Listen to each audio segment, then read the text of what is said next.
Coucou tout le monde, j'espère que vous allez bien. Je suis ravie de vous retrouver aujourd'hui pour une nouvelle vidéo dans laquelle je vais vous parler de bougies, de mes flambées de ce mois-ci, que j'aurais encore une fois de plus pu appeler bougies terminées, parce que généralement maintenant, je vais jusqu'au bout. Je vous avais dit que j'en avais vraiment beaucoup et qu'il était temps que j'en termine certaines, parce que non seulement je ne sais plus en acheter de nouvelles parce que je n'ai plus de place pour les mettre, enfin pour les stocker, et deuxièmement parce que j'ai peur que à force de rester dans une armoire, elles perdent un peu de leur fragrance et de leur puissance. Donc ça ne me sert à rien d'avoir des bougies qui restent là dans une armoire si c'est juste pour faire joli. Donc tout d'abord, bienvenue à vous si vous découvrez cette chaîne. N'hésitez pas à vous abonner en cliquant juste là si vous aimez les bougies parfumées.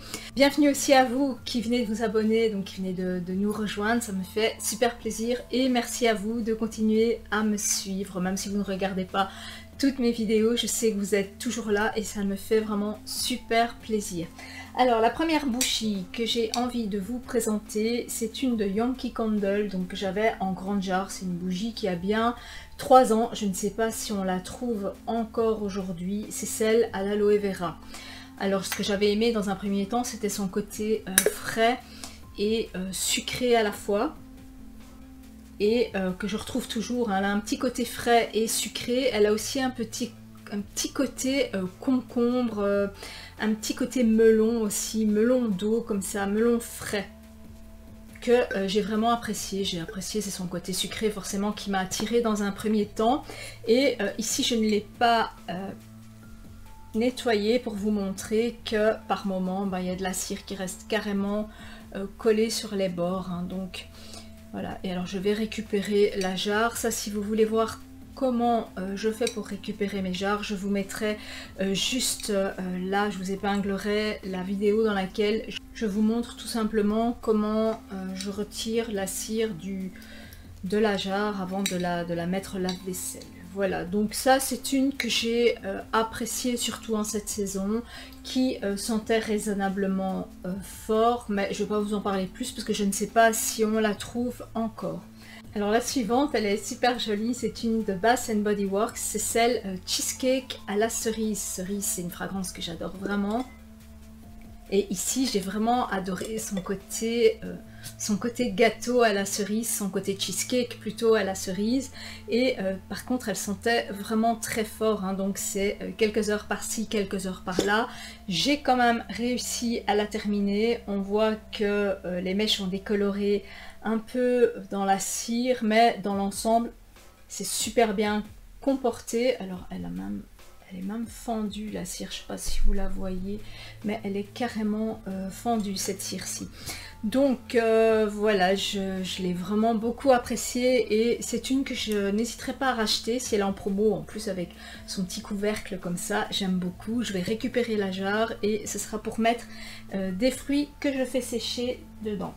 La suivante, c'est Hot Cocoa and Cream, donc c'est celle au Nesquik de chez Bath & Body Works. Ça, c'est du pur régal. Ça sent vraiment le cacao.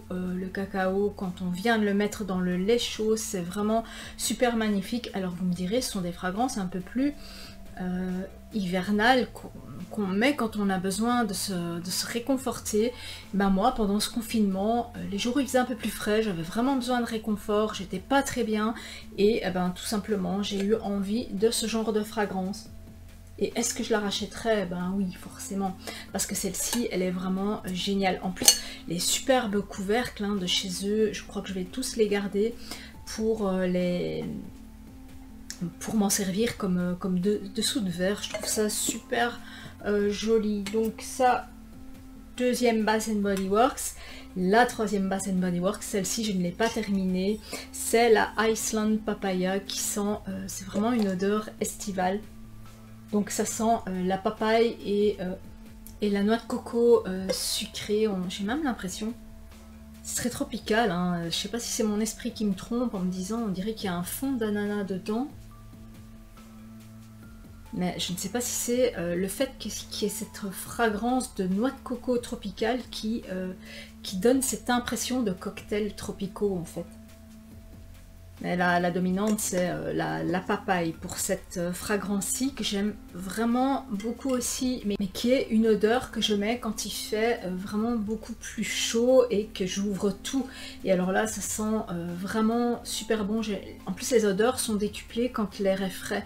Quand je dis air frais, je veux dire air neuf, pas des molécules d'air qui sont déjà à coquiner avec une autre molécule de parfum. Non, ici, on a vraiment de l'air fraîchement arrivé dans la maison qui vient vraiment se gorger de la nouvelle molécule de parfum et c'est vraiment super agréable.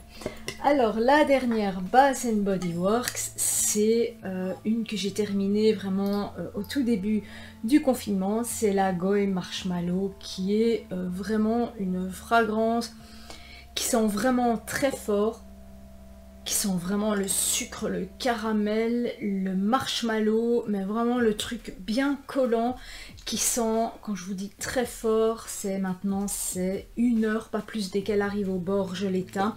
Je l'ai terminée et j'ai dû la faire aller quand mon homme n'était pas là parce qu'à la fin, il trouvait ça super écœurant, comme quand on a trop mangé de marshmallow fondu, qu'on laisse fondre au micro-ondes ou au barbecue, il y a un moment où on est écœuré, lui il a vraiment eu cette sensation avec cette bougie que moi par contre j'ai vraiment adoré, hein.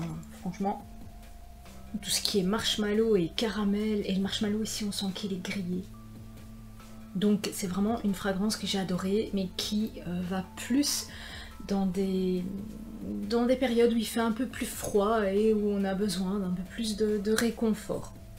Alors la bougie que je vais vous présenter ensuite, les gars, si vous avez l'occasion de la trouver, n'hésitez pas, enfin si vous aimez le Bounty, l'association chocolat noix de coco sucré, c'est vraiment quand on ouvre un Bounty ou quand on met son nez dans le paquet de Bounty, c'est vraiment la même odeur. C'est une de Village Candle qui était en édition limitée, c'est la Coconut Mocha.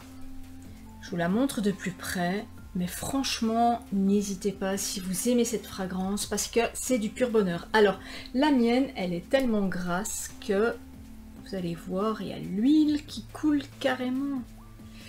Donc, on voit vraiment cette huile qui vient couler. Elle a été comme ça tout au long de la bougie, hein. Donc avec de l'huile vraiment partout à l'intérieur. Donc ce sont des 2 mèches, les Village Candle, qui se consument vraiment bien. Même pas besoin de l'ouvrir, elle sent vraiment trop bon. Alors celle-ci, oui, bien sûr que je vais récupérer la cire pour la remettre dans des brûleurs de cire parce que j'en profiter jusqu'au bout. C'est vraiment une odeur particulière de Bounty, c'est super bien respecté et c'est une que j'ai vraiment super appréciée, qui a été au moins 140 heures sûrement, ça sûrement parce que ça fait très longtemps que je l'ai. Et au niveau de la diffusion, c'était elle est dans 30 mètres carrés, ça sent le Bounty quoi, donc c'est un peu, c'est moins écœurant que les odeurs de marshmallow ou de caramel, hein. C'est beaucoup plus subtil, mais ça donne parfois envie de se dire un petit chocolat par-ci ou un petit chocolat par-là, forcément, hein, ce sont des bougies qui parfois suscitent une certaine envie.